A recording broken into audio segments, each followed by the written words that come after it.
ओम अज्ञानतिमिरान्धस्य ज्ञानाञ्जनशलाकया चक्षुरुन्मिलितं येन तस्मै श्रीगुरवे नमः।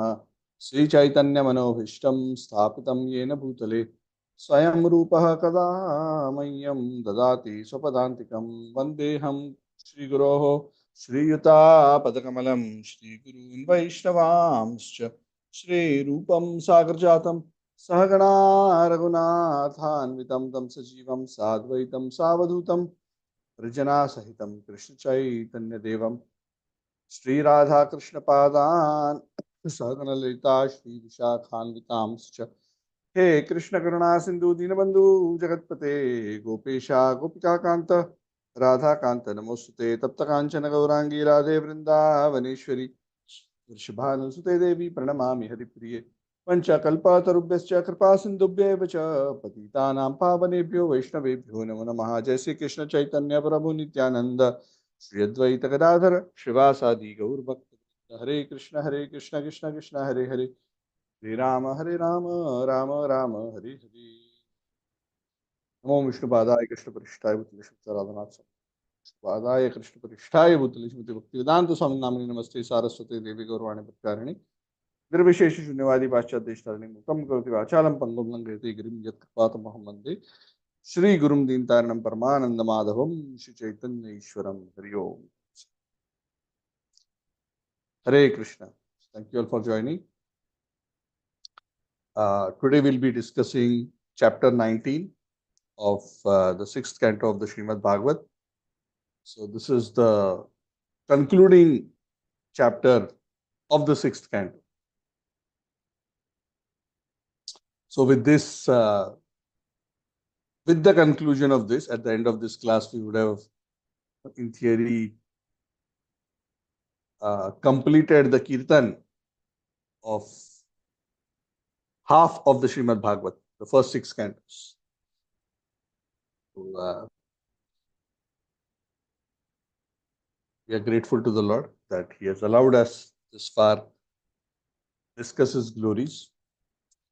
At least the first six cantos that we have been able to discuss. So later, after we conclude this particular chapter is relatively small, and it is an extension of the pastime that we were discussing in the last class. And after we conclude the discussion of this particular chapter, it's a relatively small chapter, we will also take a few minutes to discuss about the glories of Lord Balaram, since it is the very auspicious day of Sri Balaram Purnima on Monday. So we'll discuss a little bit about the glories of Lord Balaram, just so that we can prepare ourselves from a mood perspective to receive Lord Balaram and worship Him and seek His grace. So the chapter today, chapter 19 of the sixth canto, is entitled Performing the Pumsavana Ritualistic Ceremony. So we discussed in the last Bhagavatam discussion this very interesting episode between Indra and Diti. How Diti, out of her frustration that her sons Hiranyaksha and Hiranyakashipu were, according to her, unlawfully killed by Vishnu or at the behest of Indra. Indra is the real villain. She was trying to get a son who will kill Indra.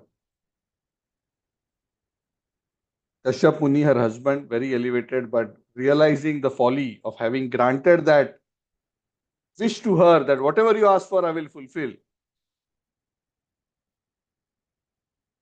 He came up with a trick when she requested for a son from the enemy of Indra. He said to her that I will give you a particular vrata to follow. If you follow that vrata, then your desire will be fulfilled. And that particular vrata is the Pumsavana vrata.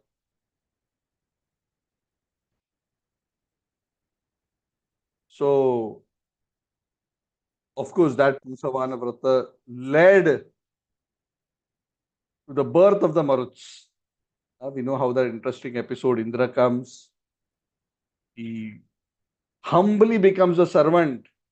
His aunt Diti saying that, oh, let me assist you in your puja and your vrata and all that. But actually, he was just looking, waiting for the moment that she'll commit a fault so that he can slay his to be slayer. And we came across an interesting episode of how he actually entered her womb through his mystic power and cut the womb into 49 pieces. But because of the devotional credit of Diti, rather than the embryo perishing, various qualified devotee entities entered the bodies of these 49 slices and manifested as the 49 Maruts, who by the grace of Indra were granted the position of Devatas. So that was the birth of the 49 Maruts. So it was a happy ending. This, sour relationship between Diti and Indra. So that is the glory of devotional service. So Kashyap Muni's plan succeeded. How it succeeded? Because Kashyap Muni was very clear that let me give a vrata to my wife whose heart is burning with envy. Let me give her such a vrata which is about devotional service to Vishnu, so that by the execution of that vrata, she will get purified of her envy and hatred towards Indra. And that's what happened eventually. This is the glory of devotional service. That's why the Shastras say, Akamo sarvakamo va moksha kamo udaradhi tivrena bhakti yogena yajeta purusham param. Ideally, one should have no material desire.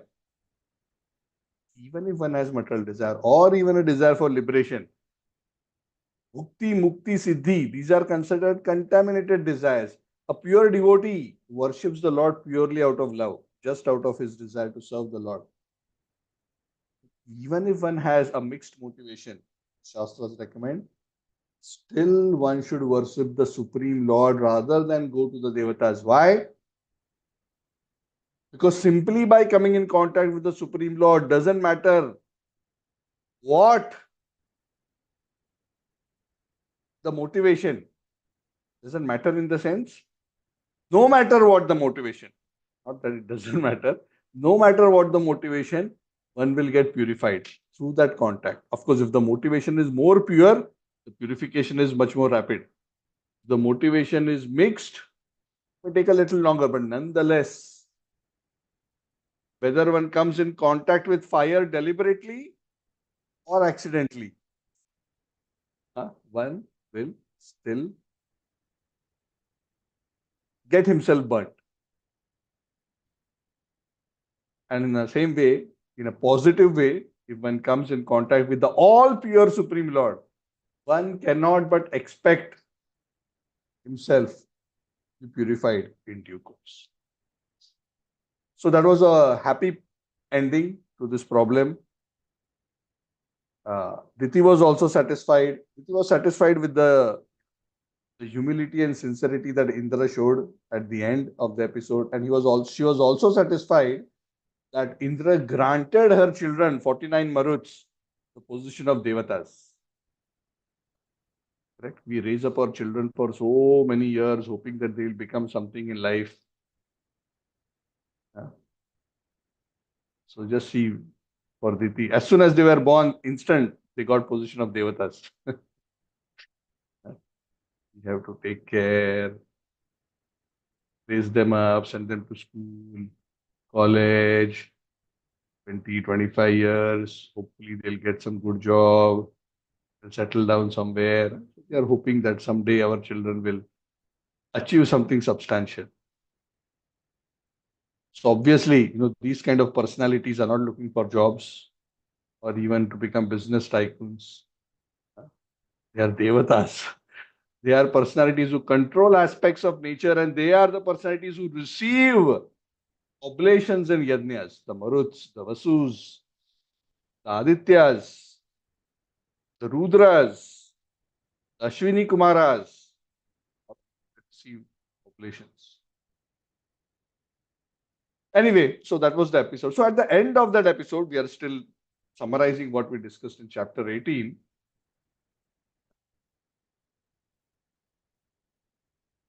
Maharaj Parikshit inquired. Maharaj Parikshit was very interested. Maharaj Parikshit was very attentive in hearing.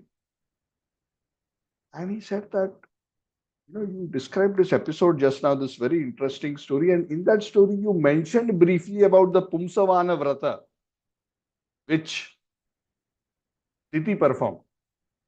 Can you explain this Vrata in detail? Because it seems to be quite a potent Vrata to please the Supreme Lord. The way Diti pleased the Supreme Lord, same way, maybe others can also achieve the benefit of pleasing the Supreme. So that was the request of Shukadev Goswami, to Shukadev Goswami by Parikshit Maharaj. And then this chapter is focused on explaining to the audience, if anyone is interested in following this ritualistic ceremony. So this is a Vrata to the Supreme Lord, and especially in this case, this is the worship of Lakshmi Narayan. And this is a Vrata which bestows all kind of good fortune, because this Vrata can please Supreme Lord, Shri Hari Vishnu. So Parikshit Maharaj, for the benefit of everyone, is asking Shukadev Goswami, please explain. So this whole chapter is just the description of how the Vrata is to be executed. There is no elaborate philosophical discussion. Of course, there are some prayers, and within the prayers, there is some philosophical discussion. But there is no story, there is no plot, there is no elaborate discussion. This chapter, which is 28 shlokas, essentially the description of how to perform this Vrata, who should perform this Vrata, and what is the phala of the Vrata. So, of course, these are all important aspects to consider in Vedic rituals. Rituals also have considerations of who is qualified to perform a ritual, how to perform the ritual, what to avoid and be careful during the period of the ritual, or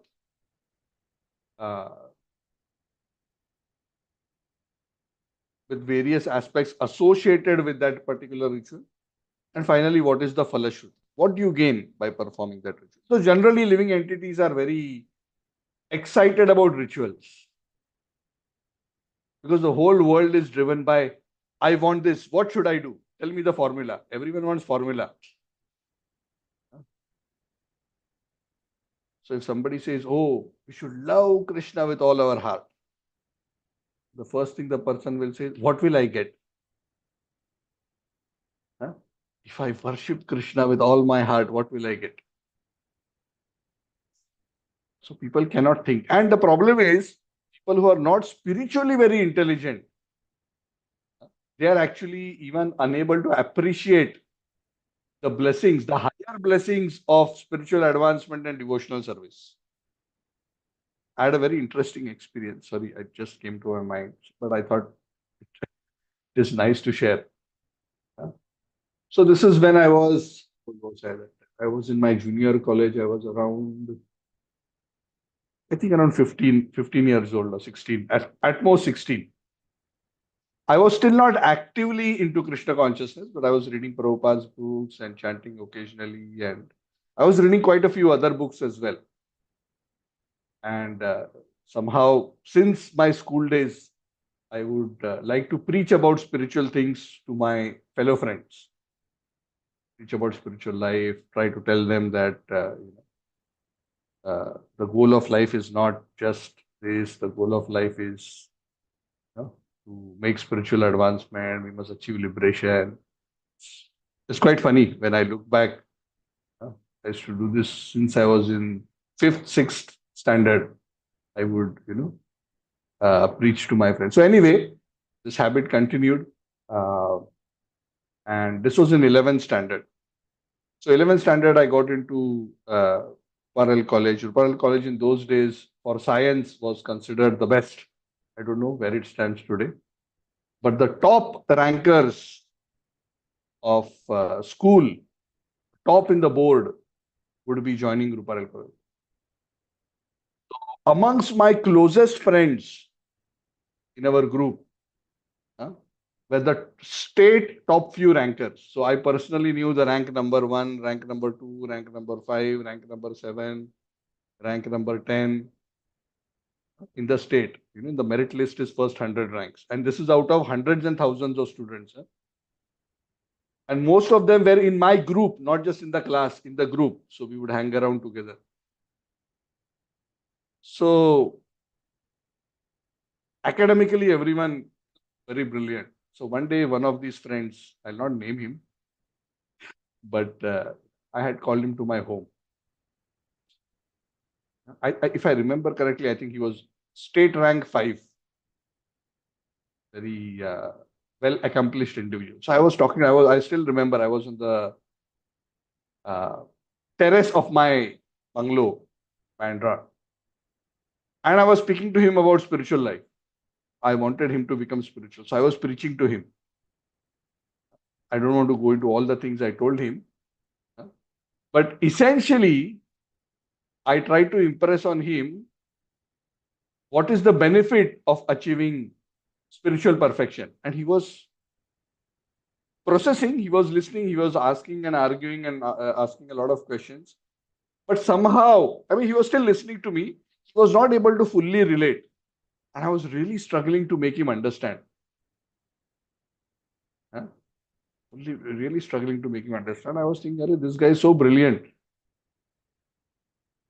Why he's not able to understand what I'm trying to tell him about what it is to achieve spiritual perfection. So then finally I made one point. I said, if you achieve spiritual perfection,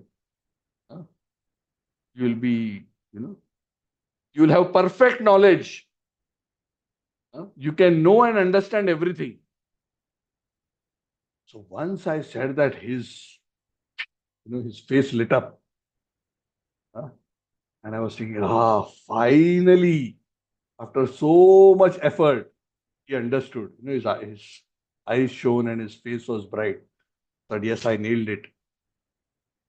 I have successfully turned one more person in the path of spiritual pursuit. And then with great amazement, he looked at me and said, oh, this is wonderful. That means when I sit for my exam, I will know all the answers to all the questions. And I can get full marks in my exams. And I didn't do this, but I was, hitting my hand on my head. That after all this explanation, all that the person could appreciate was that if I become spiritually perfect, I will know all the answers to the questions in the exam. And I'm talking about people who, from a material intelligence perspective, were, in the cream of the cream. These are people whose photos and names have come in the newspapers as the top rankers at the state level. And I was really shocked. And that is the time that I realized that no matter how materially intelligent a person is, spiritual intelligence is a totally different attribute. And it is pretty much possible that these two are maybe pretty exclusive of each other, which means one may be spiritually very intelligent, but not necessarily academically very intelligent, or the other way around. Academically extremely intelligent, but fail to pursue spiritual truths altogether. So why I'm mentioning this is, even for spiritual practices, even for rituals, what attracts people is not the devotional element. What that means to me now here in my life. Like for that particular student, all that mattered was, my current problem is how to top in the exams. So if spiritual realization will help me get better marks, okay, not a bad idea. So the Lord, knowing the mentality of the conditioned souls, through the scriptures and through the sages, gives these various kinds of ritualistic ceremonies where he packages devotional worship with the fruit and attaches it to it, and a fruit of some material attainment. Of course, the ceremony you have properly performed will give that fruit, but actually the ceremony, especially if it's a devotional ceremony, will give a benefit which is far, far greater than the proclaimed benefit. Even though the performer of the ceremony may or may not appreciate what actually that ceremony is capable of delivering. Only in due course, as purification happens, the living entity may come to appreciate what he has received. That is why it is not an easy thing even to appreciate the gift of devotional service. Because most people will simply ask, like that friend asked, what will I achieve if I become spiritually perfect? For a person who has some spiritual understanding, they will never quite ask that question, in the sense that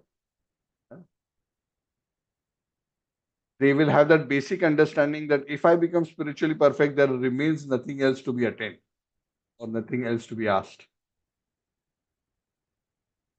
One wouldn't say, oh, if I become spiritually perfect, will this problem get solved? Will this problem get solved? Will this problem get solved? These are all corollaries. Prabhupada often would say, if you are a millionaire, then your problem of 1 rupee gets solved, 10 rupees gets solved, 100 rupees gets solved, 1000 rupees gets solved, all problems get solved. You don't have to separately endeavor to solve, because within a million,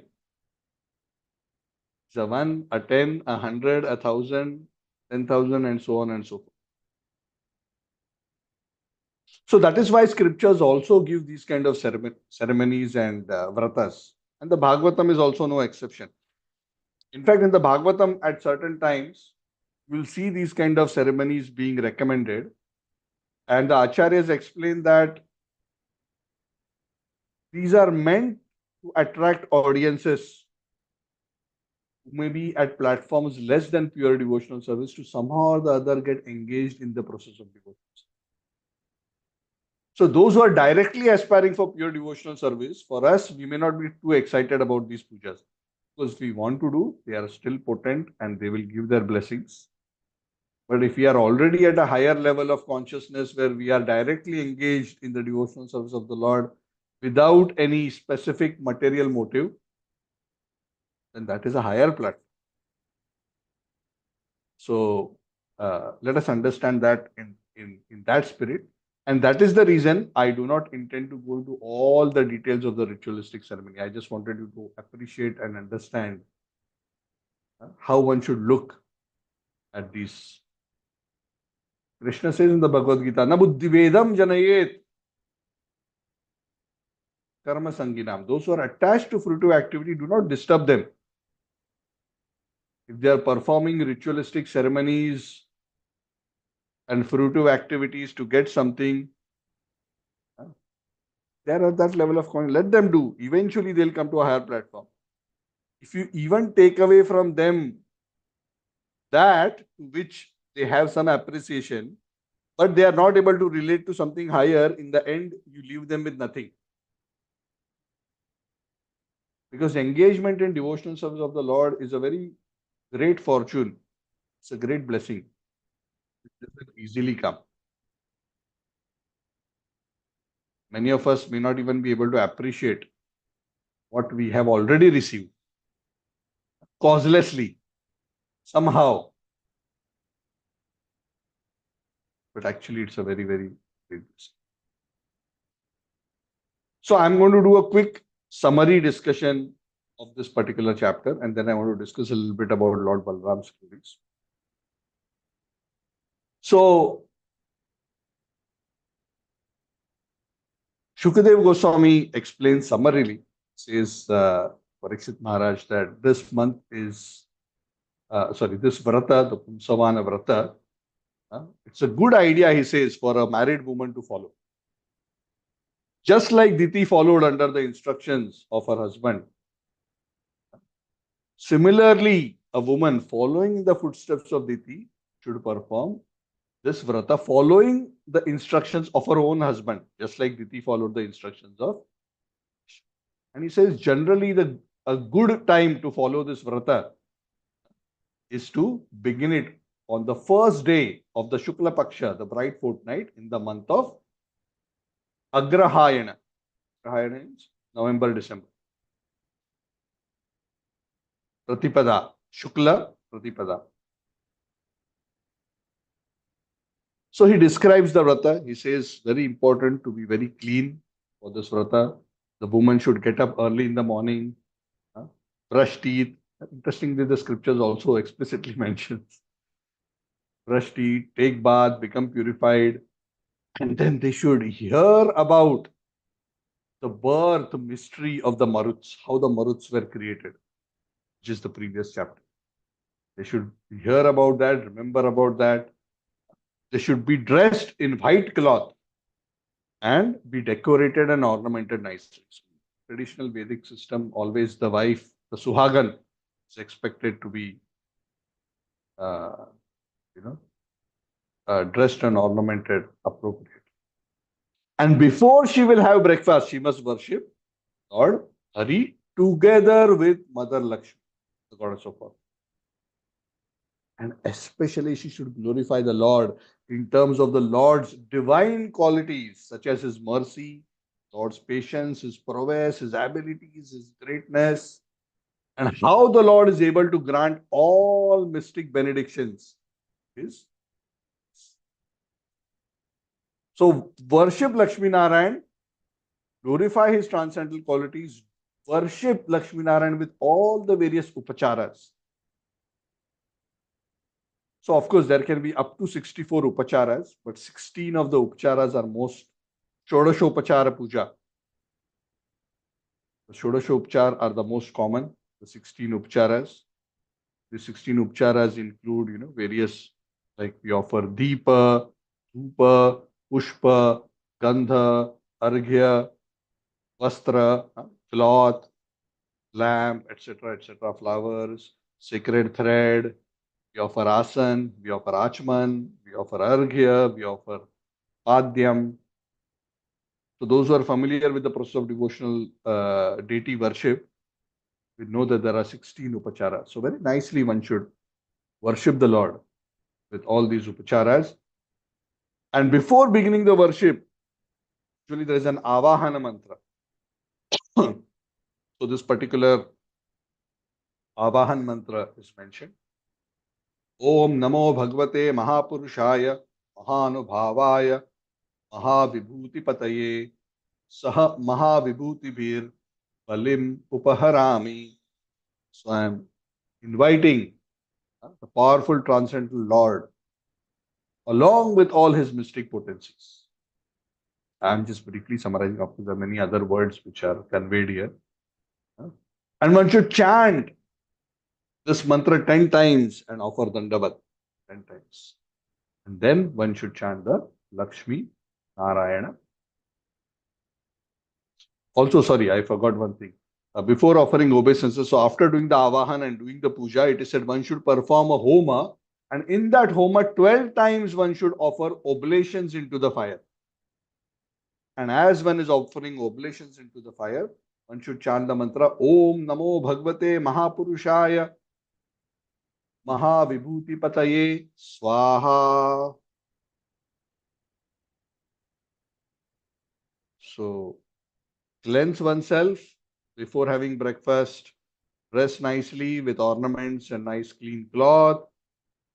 Then Avahan, invoke the Lord, worship him and Mother Lakshmi, all the upcharas, simultaneously glorifying them and their potencies. Then perform the homa in which oblations of ghee are made 12 times to their lordships, Shri Lakshmi Narayan ji.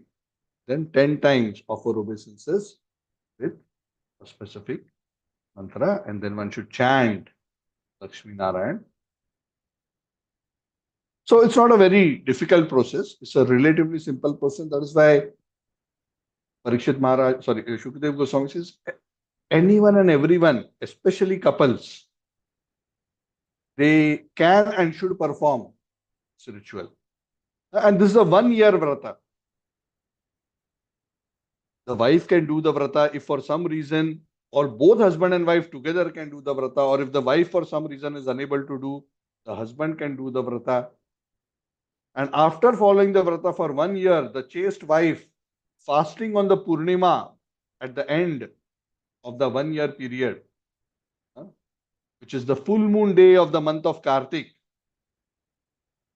After fasting on the full moon day on the month of Kartik, she should worship the Lord on the next day, and she should cook nice sweet rice and worship the Lord, and that prasad she should distribute the Brahmins. And then with the permission of the Brahmins and the permission of the husband, wife should take the prasad. So whoever follows this process, they will be blessed with all auspiciousness. So a lot of blessings are indicated in this chapter. A woman who doesn't have a child can do this and get a child. A woman who is already pregnant and performs this vrata will get a very auspicious child. This vrata can bestow all kinds of good fortune, whether it is wealth, whether it is a good life. If a girl is unmarried, she can get a good husband. One can even be promoted to the spiritual world. Even worships the Supreme Lord with this vrata with pure devotion. So good fortune, long life, children. Essentially, this vrata is capable of fulfilling all desire. So in that way, this particular vrata is glorified. Of course, many other glorifications are given. I'm not going to all of them.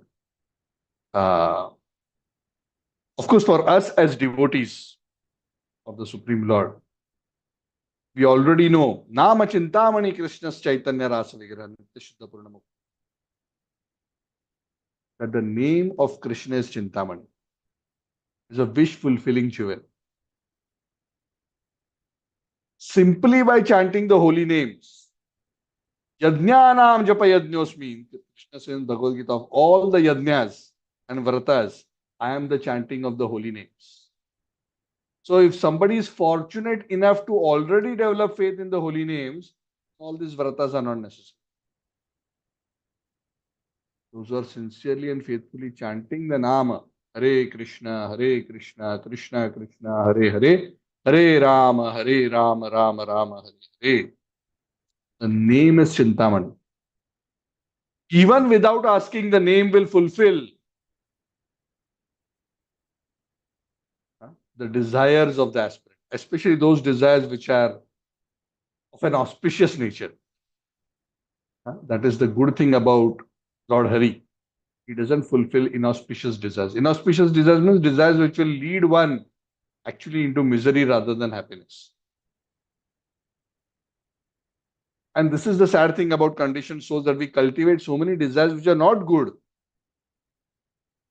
In fact, even when they are fulfilled, they will actually result in more problem than good.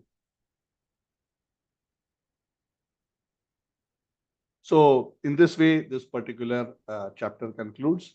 And with the conclusion of the description of the Pumsavana vrata, it also brings us to the conclusion of the 6th canto. So just to summarize that, the 6th canto we discussed, of course, many beautiful pastimes. We discussed about the Prasur and beginning with Ajamil, so many pastimes.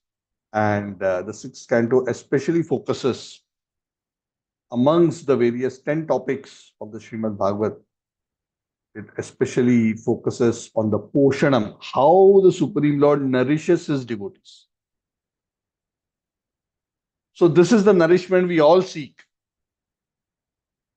The Lord's nourishment, Vishwambhara, Chaitanya Mahaprabhu's name is Vishwambhara, which is also a name of the Supreme Lord Hari. He's the nourisher of the whole world. The Lord nourishes the world in all ways, not just physically. For the sadhakas, for his devotees, he's nourishing us spiritually, nourishing our devotion, nourishing our. So that is the topic of Ushna. So that brings us to the end of the sixth canto.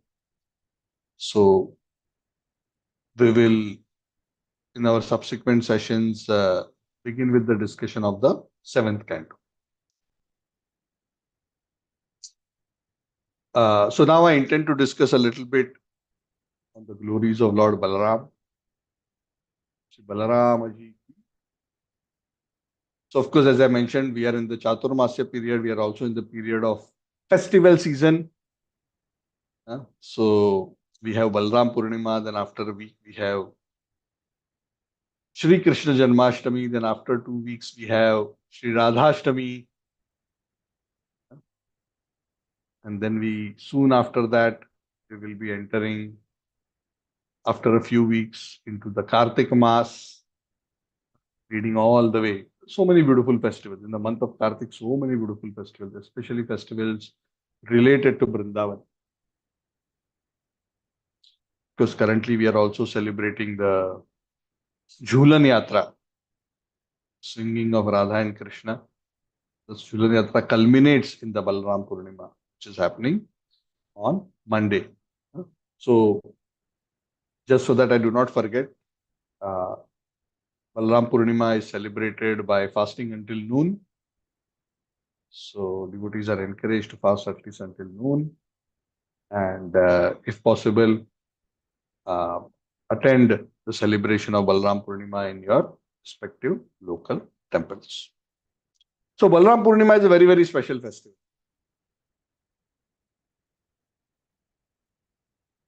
Why it is so special? Because Balaramji is so special.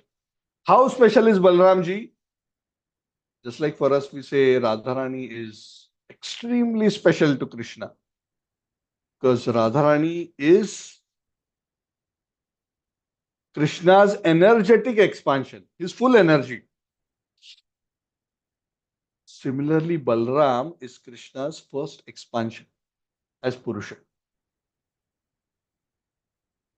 Prabhupada says Balramji is practically as good as Krishna. The Shastras say Krishna and Balram are practically equal. The only difference, the Shastras say, between Krishna and Balram is that Balaramji is whitish in complexion, like a autumn white cloud, very beautiful white fluffy cloud in the autumn season. Whereas Krishna is of the complexion of a dark monsoon rain cloud, Shama Varna. So Balramji is also Gaura Varna, not golden, but Gaura in terms of fair, whitish fair, not golden fair, whitish fair. But otherwise, being the first expansion of Krishna, all other incarnations, all other expansions of Krishna come from Balram. Balram is the first. So it's a very, very special personality. And Balaramji is also known as the Adi Guru. Anyone, Adi Guru means the original Guru, anyone who wants to approach Krishna must receive the favor of Balaram. In fact, all the spiritual masters are considered representative of Balaram. Without his mercy, Prabhupada often quotes this verse from the Upanishads. Nayam Atma Balahinena Labhyo. That this Atma cannot be attained by anyone who is without Bala. Prabhupada says, what Bala is being referred to here? Is it physical strength? How through physical strength? By going to the gym, by being a power lifter, one can realize the Atma. So Prabhupada says this Bala here is not referring to physical strength. is referring to spiritual strength. Because without spiritual strength, one cannot realize transcendental nature of the self and the transcendental nature of the.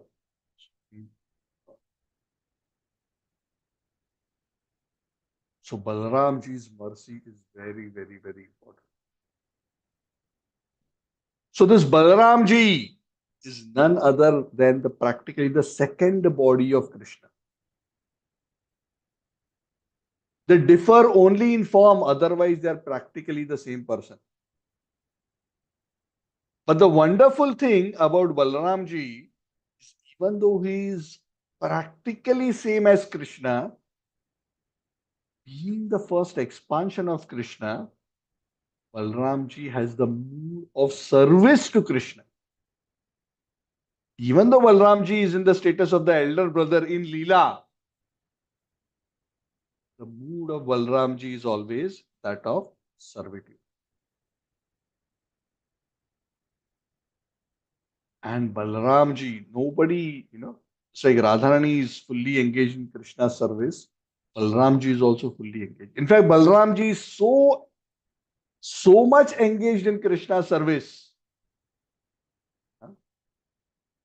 He's so much engaged in Krishna's service that he expands himself into the holy dham. The entire spiritual world is manifested by Balramji. It is in fact Balramji who becomes the spiritual world. So when Krishna is walking on the land of Golok Vrindavan, the dham of Golok Vrindavan is Balramji's manifestation.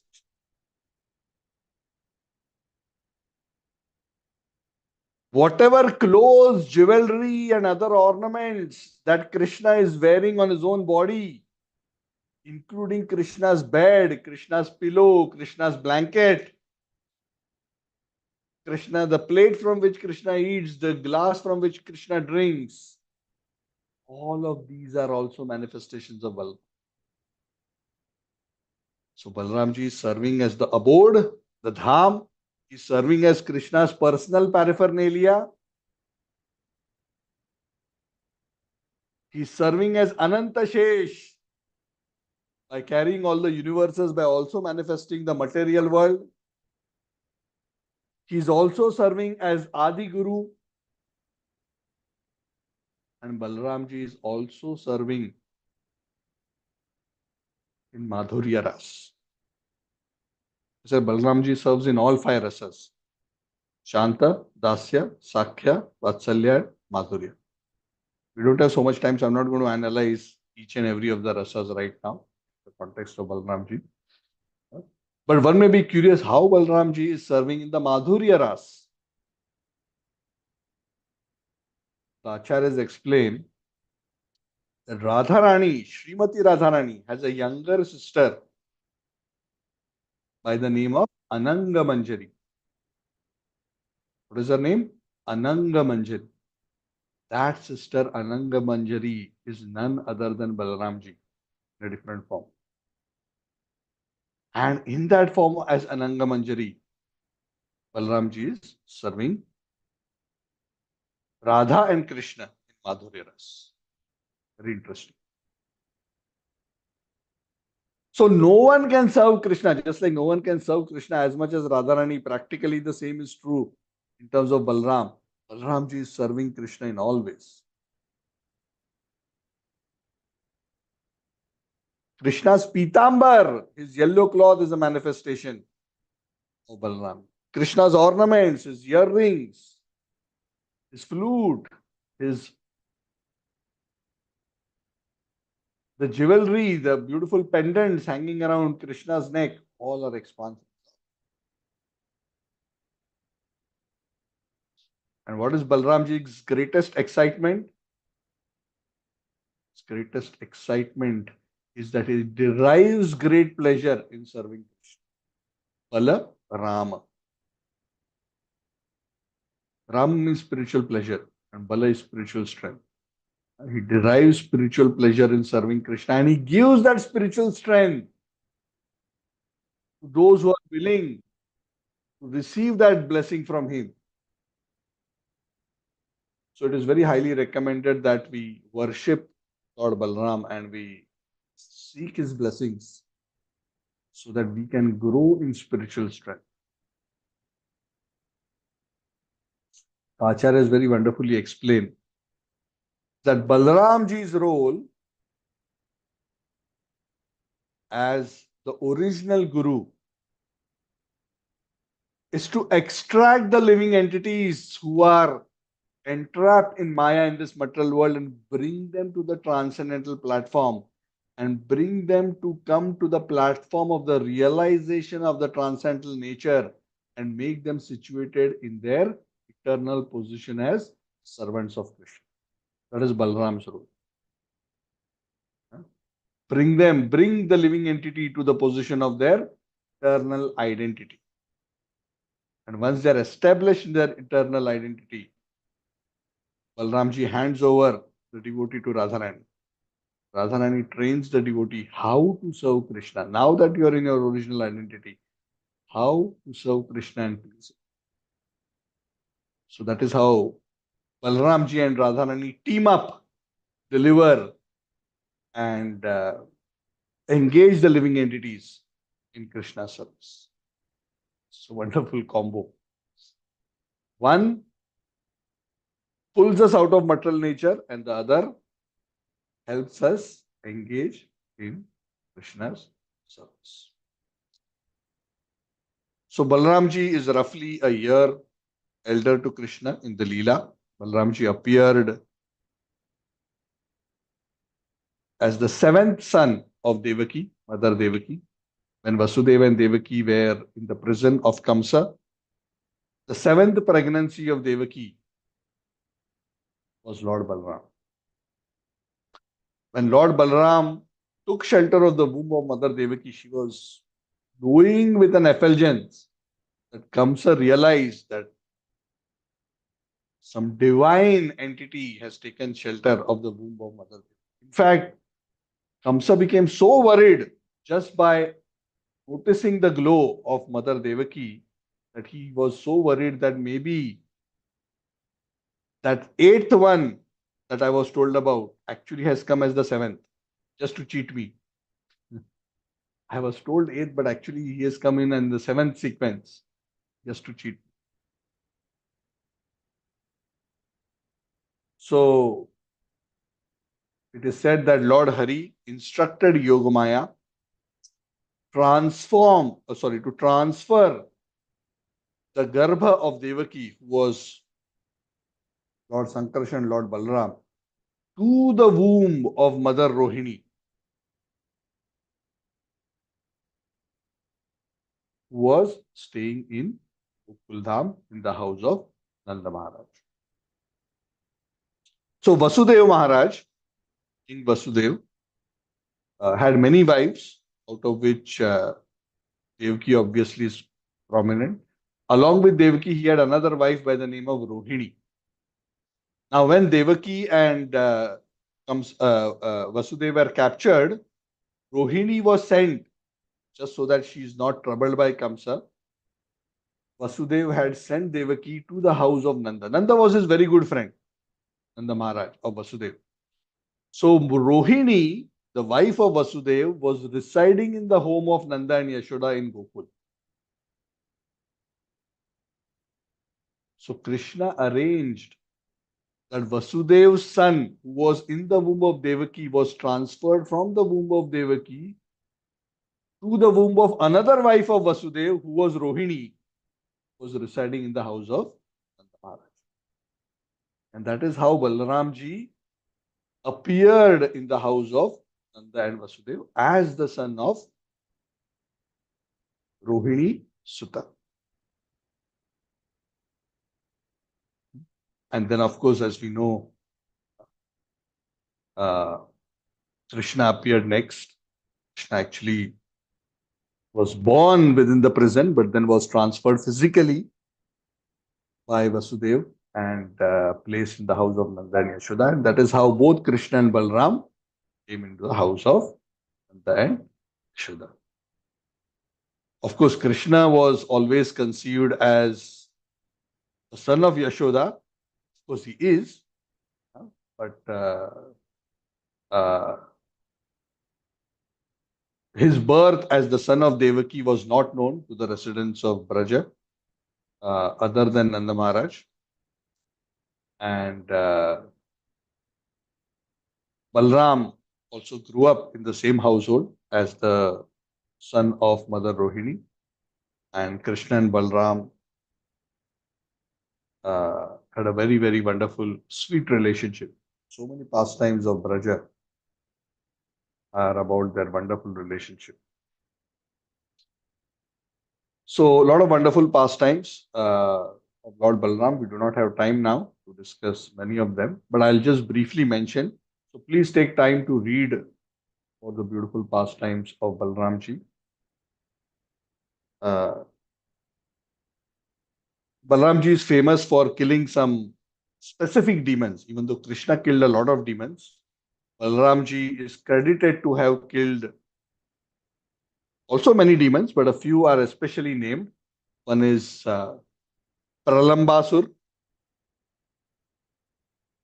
Another one is Dhenukasur, the donkey, the ass demon. Talavan, Balaramji killed. This is a beautiful story of how in the Talavan, Dhenukasur along with his associates had captured that place and nobody could go there. And then finally Krishna Balaram with their friends, they went there. And this Dhenukasur appeared there and he kicked Balaram on the chest, his hind legs. He was least affected. But seeing the arrogant pride of this demon Dhenukasur, who was claiming dominion over that area, Balramji actually held him by his hind legs, started swinging him.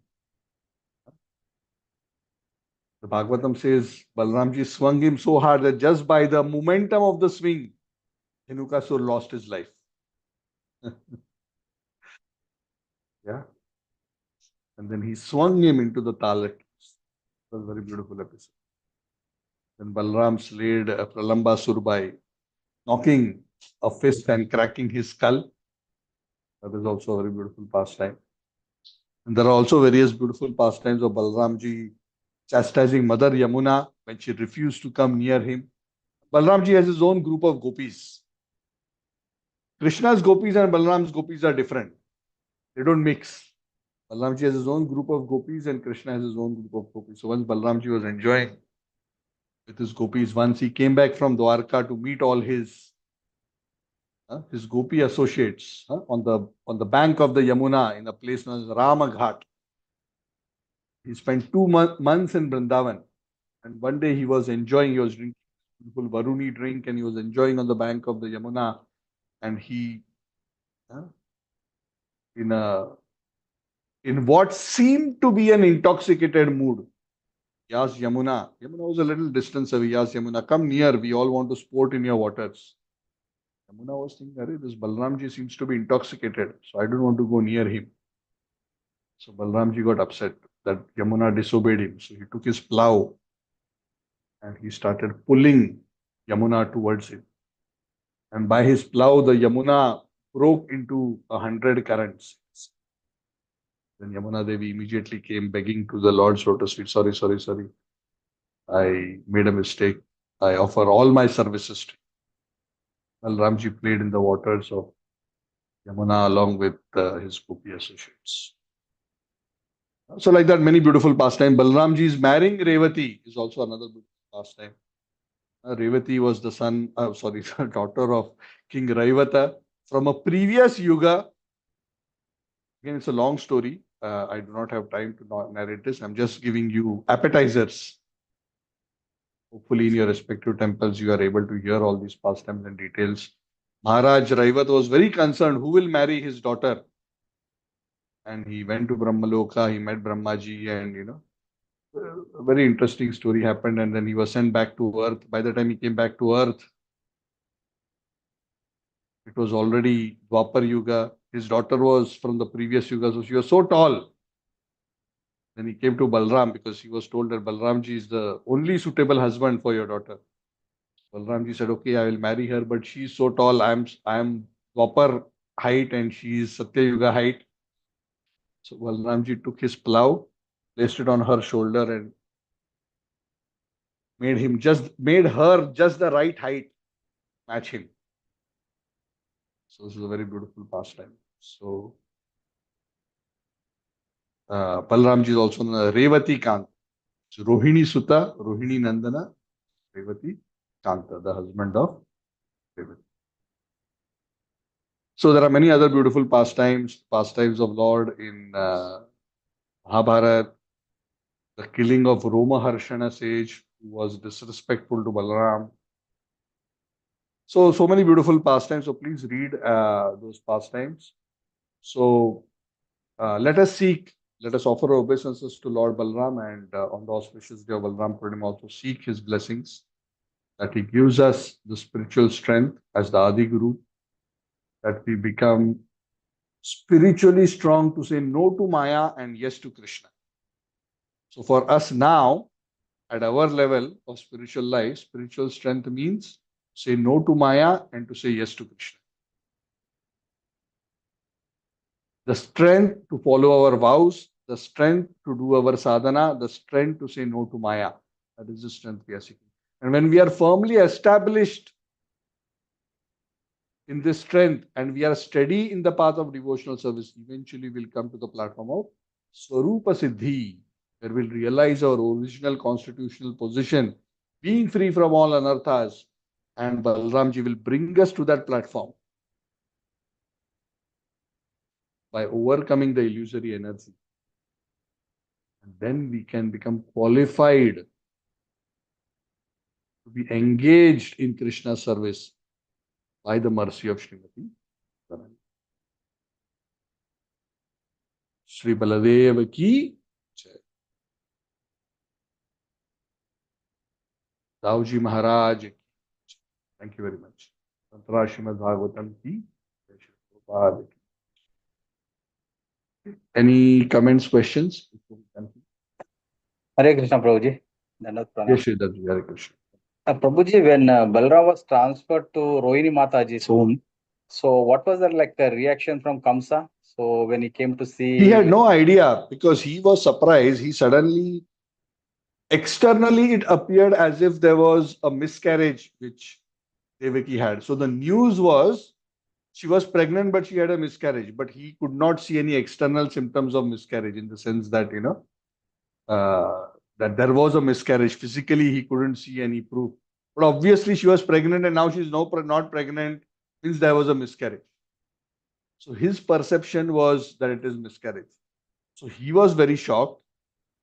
He was actually more confused after that episode, Kamsa, because now he didn't know whether to count this child as the seventh or to not to count it because there's a miscarriage. So his counting got affected. First six he counted properly and he made sure he annihilated them. Seventh one, miscarriage, should I count or should I not count? So the next one who will come is the seventh or the eighth. Krishna plays like this with the demons. So Kamsa's anxiety actually increased even more. That regard, yeah. So externally, it appeared as if it was a miscarriage. Thank you, Prabhuji. Hare Krishna. Okay. So thank you all very much. Granthara Srimad Bhagavatam ki jai. So have an auspicious celebration of Balaram Purnima. Prepare yourself for Sri Krishna Janmashtami and Radhashtami thereafter. And there is an opportunity for participating in Jhulan Yatra. Please do that. Your respective local temples will definitely, most temples will have Radha Krishna Jhulan arrangements. So the Jhulan Yatra culminates.